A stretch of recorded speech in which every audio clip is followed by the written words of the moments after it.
A soldier quickly buried his comrade in the dirt and pulled a dead body over himself for cover. The enemy passed by, stepping right near his comrade's face. Suddenly, an enemy turned around and plunged a knife into the body covering him. After the enemy left, he hastily pushed aside the body and dug out his buried comrade. He noticed another surviving soldier in the distance and was about to help him when he was spotted by the enemy. He quickly dove into a tunnel, but an enemy grenade followed him inside. Luckily, Doss reacted just in time to avoid it. In the dark and sinister tunnels, Doss ducked in the narrow passageways surrounded by enemies. He even encountered an injured enemy soldier. Instead of killing him, Doss tended to his wounds. The enemy stared at him in disbelief. As night fell, Doss crawled out of the tunnel and continued searching for survivors. With his weakened frame, he pulled one badly wounded soldier after another from certain death, even enemies. Soon exhaustion set in. His legs grew weak and his hands trembled uncontrollably, but he dare not stop. His comrades still needed him. He prayed, "Let me save just one more." After saving another, he pleaded again, "God, let me save one more." The rough ropes chafed his hands raw as casualties kept coming down from the ridge above. No one understood where these wounded men were coming from.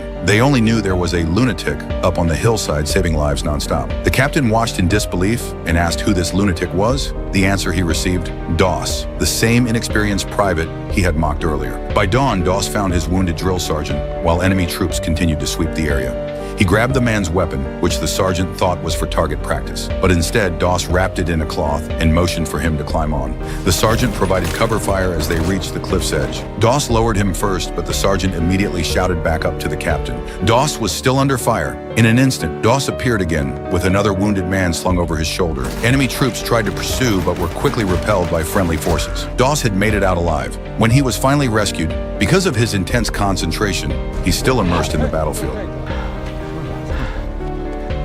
Doss could barely stand. The captain gently asked if he was hurt. Tears welled up in Doss's eyes. He couldn't say a word. All the soldiers stood silently, paying their respects as this hero returned from hell. Doss likely didn't realize it himself, but that night alone, he had saved 75 lives.